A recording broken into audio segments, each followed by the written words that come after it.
Sean and I were talking about, you know, the stuff we're gonna add. We're gonna keep adding. Yeah. And I'll come back and do the songs that I didn't do here. Oh. Honestly, that's a good one. That's the one, huh? That's a good one. Okay. All right. I'll tell Amy that. Well, I usually pop out here, and as I said, in the theater we call this a talk back. It's called a talk back. So now you know. So your friends in the theater say, "Oh, I know that." And it's just you know, checking in. Yeah. And wanted to say hi to you before we hug it out, Yeah. take selfies and stuff. But just curious, checking in and see if there's, you know, if you have any burning desires, any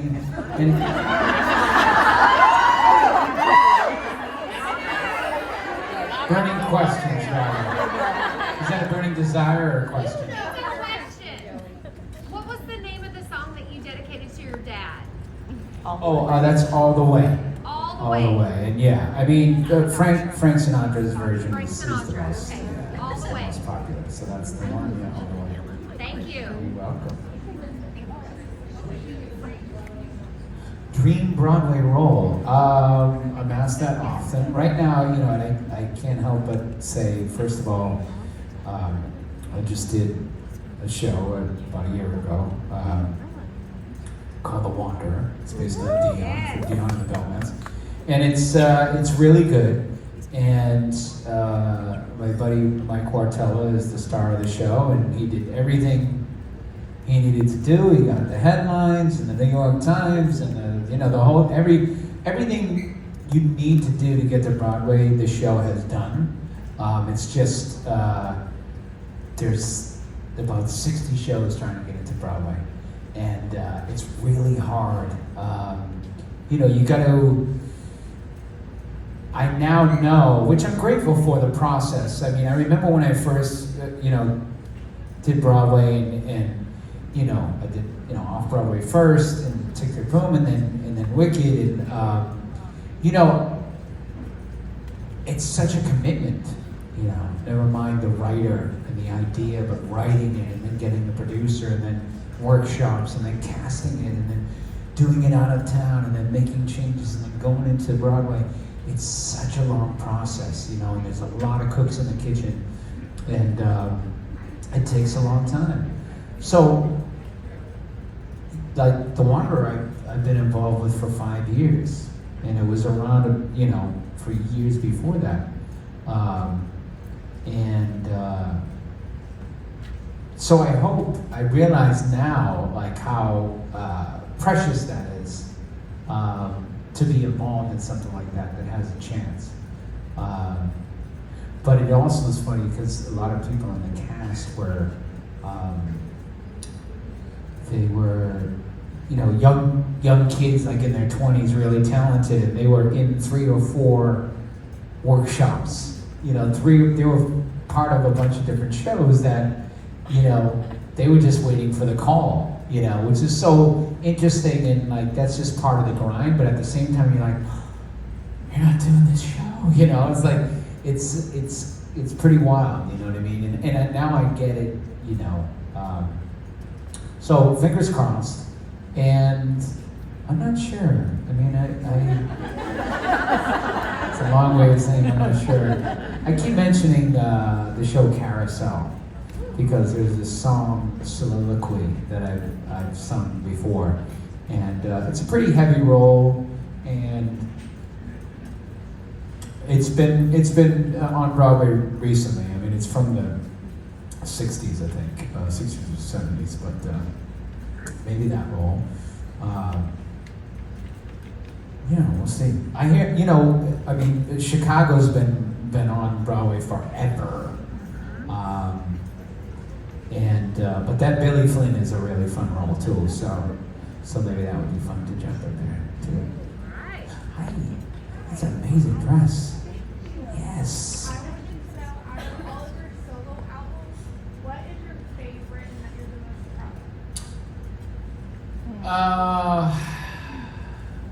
When you can you repeat the question? Yes. Full sentences. She said, "What out of all my solo albums, what am I most proud of?" When you asked that question, the song "L.A. Blue" popped into my head. Yeah. So that's I think that's a really it's a good song, and I wrote it with my buddy Emmanuel, and I'm really grateful for more and more for those songs, especially, you know, I mean, I've done pockets of shows in LA, right? And I've done a few in New York, but like I haven't toured. So it's like, it's so cool to actually have, I guess, like a catalog, you know what I mean? And like, you guys know that music and it means something to you. So it feels like, they're like hit records, you know what I mean? I've been lucky enough to be associated with a lot of hit records. So it's like, you get to play that and that, but like, that doesn't matter, right? When you're seeing your favorite artist, you don't care where it was on the charts or who, whatever. It's like music just finds you, and you're like, oh my God, that song. And I'm really enjoying, those moments and knowing that you guys know those songs, and we're gonna add, so maybe LA Blue might be great. But Endless Thing, I guess that's the thing. Yeah. We need some up tempos though. It all can't all be like.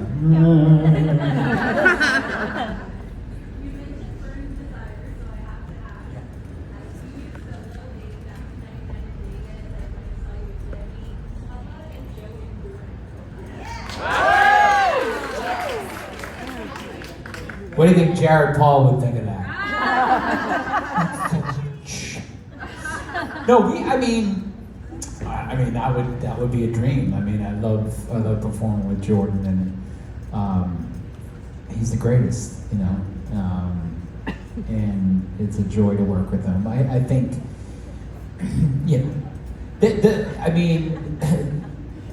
the new kids, it's a full-time job. We take a lot of time off, but like it's a full-time job, So this, it's been a workout for me mentally and spiritually to, I don't want to use the word carve out, but it can feel like I'm carving out this time, and wah, you know what I mean? Like that's just because I'm in a very successful band, So there's it's, as they say, champagne problems, you know what I mean? So no one's gonna cry for me that like, you can't fit in your solo gigs because you play arenas every year. But it's important to me, and the more I do it, the more important it is. So watch out. Yeah. There's so much collaboration happening in today's music. Who would you like to collaborate with, and it's like your dream collaboration to solo or music that is in today's modern music? Oh, well, I invited Carrie Underwood to the Nashville show, so she keeps saying that was awesome when she sang "Happy Birthday" to Jordan, though. I think she did, which was so cool. And I know she loves singles, so she's pretty darn amazing. So, I don't think of. When I think of collaborating with people, I don't think like music or in the studio. I think of on the stage. I think of those moments, and that's why I think Carnegie Hall was just like on fire from beginning to end. Because it was like everybody was coming out of that door, and it was just like, let's go. You know what I mean? And it was so fierce, and it was so amazing. So, I actually met John Legend for the first time recently, and his wife is super cool, and I think she's a blockhead, and love his music. So yeah, maybe that gentleman. That'd be fun. So with the 50 for 50, are there? It's getting there.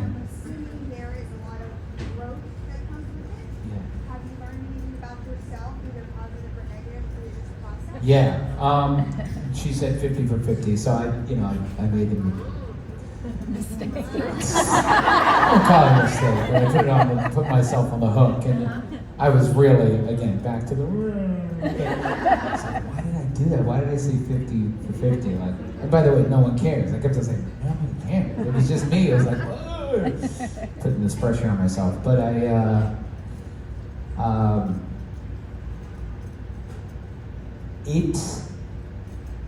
as I've said, like, after, for instance, like the St. Patrick's Day show, like the day after that, I thought it was the best thing since sliced bread. I was like, the world, it's not their fault, but they don't know. And I'm going to tell them, you know. And then, like, before the San Francisco show, I was like, I just kept, I was really uncertain, and I could only lean on the fact that, like, I've been doing this a long time. But, like, San Francisco was super wonky, and I'm glad everyone there was entertained and happy, but I was, like, really working some stuff out, and I enjoyed myself, but it was like, whoa, and then, like,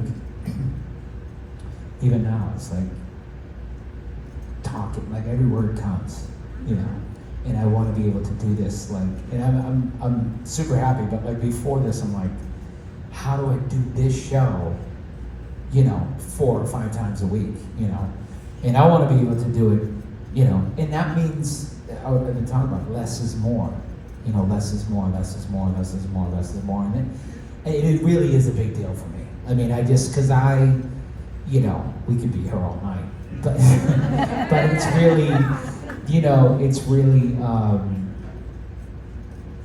it makes sense. You know, I was 12 years old, and I was shot out of a cannon, and my voice changed. While the song I sang was a hit record. And so, I've been catching up ever since. I've been catching up ever since.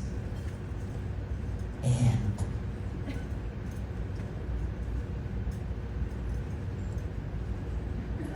I'm so lucky. Yes. I'm so lucky that I get, but I'm lucky that you've given me a shot, you know what I mean? You keep coming back, and I keep coming back, and you know, it's yeah, I'm cold too. I'm freezing. I'm freezing. I was in the dressing room. I was trying to lie down before the show. So, I'll wrap up. I'm sorry. But I really, it's really breathtaking that I here I am after all I've got to, you know, do and be a part of, and I really feel like I'm doing what I'm supposed to be doing. Like, really. Thank you. I'm really like, and that's amazing, you know? And you know, I think it's our generation and like where we are in life and how we like are finding this thing and like what it's all about and keeping it simple and just doing what we love, all that stuff. I think it's kind of in the air, and I'm glad. I feel like I'm riding the wave a little bit with that. So thank you for asking. Yes, then. So, as a man and a parent who has had this successful path, what kind of advice do you give? Oh, yeah. Wants to follow. Yeah. She's asking about my experience and then how does that, you know, with Griffin, my son. So he just started at Berkeley music. There's a summer camp at Berkeley in Boston, so my hometown, you know. And my wife just dropped him off, and like it's like, and he's in a college dorm, you know what I mean? So it's like, it's really cool, and he's in good hands, you know what I mean? He's in good hands, and you know, I say that, you know, meaning my wife. I guess I haven't messed up, you know. want to get too spiritual, but he's in God's hands, and he's just doing his thing, and we're very similar, obviously, but I'm just completely detached from his talent. So it's not like there's no. It just feels. It's not mine. Like I don't own it in any way. I don't know how, because I would assume like there's this, but I'm just so baffled by his talent and the work he's put into it. And I give him a lot of credit. It's not easy getting up on stage. Like when he was little, he would be, ready to sing that one line, tonight, the beginning of Tonight, and he'd be like, sitting with Barrett and be like, I can't feel my left leg. But he'd get up there anyways, And now he's at Berkeley and he's 15 and a half, so I'm sure he's got a lot of feelings. But I'm excited for him. And, he's also, just a 15-year-old kid, you know what I mean? And coming home late, and I said 8:30, and it's 8:45, and we're at the friend's house. So what's going on, dude?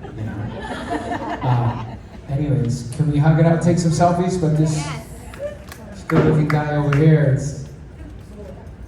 I'm one of the few guys in the organization that I look better than so I know that you talked about starting off really young and shot out of the you pretty much missed out on a lot of things that this time. So I know you're not regretting anything, but what would be something that you wish you could experience as a child that you didn't have? I mean, it's just it all makes sense in the it's the yin and yang. You know what I'm saying? So if you shot out of a cannon and you're just like around the world, you're gonna have to even that out with the downtime. So as far as regrets, I mean, and I know everybody would trade places with me, it'd be like, you mean I could have skipped high school? You know what I mean? Are you crazy? And not have to go to college and like whatever. So it is, but it's arrested development. You're ahead of the game in a lot of places, but like you just emotionally, pace-wise, like how you would work it out. There's a lot of things that I felt like I had to rush because I didn't know discipline. You know what I mean? I didn't have to wait for it. I didn't have to wait tables. I didn't have to grind. I was 15, 16, 17 playing stadiums. It didn't mean I didn't deserve it. Didn't mean we didn't work hard. You know what I mean? But, life teaches you, the ups and downs, and it's like nothing comes easy. And for what we did, we worked really hard, but all the other stuff suddenly, okay, that kind of thing. So it just takes time, and and but the good news is that's why I'm here now. There's still time, still time. So. Let's hug it out and take some selfies. I guess we got a little selfie room over there. I'm going to do one more because I feel bad. One more. Where should we meet you tomorrow morning for your Dallas Namaste? Oh my goodness. No, we're hitting the road. We're getting on a dodge. So Namaste tonight. Let's go to Buc-ee's. Yeah. He's still passing Buc-ee's. You heard about it. But it would be faking it. I never fake a namaste. Every time I namaste, it's after I meditate. So I love you guys, and I'll be back. Thank you guys. I think we're gonna scoot back there, and I talk too much, but I love you. Okay.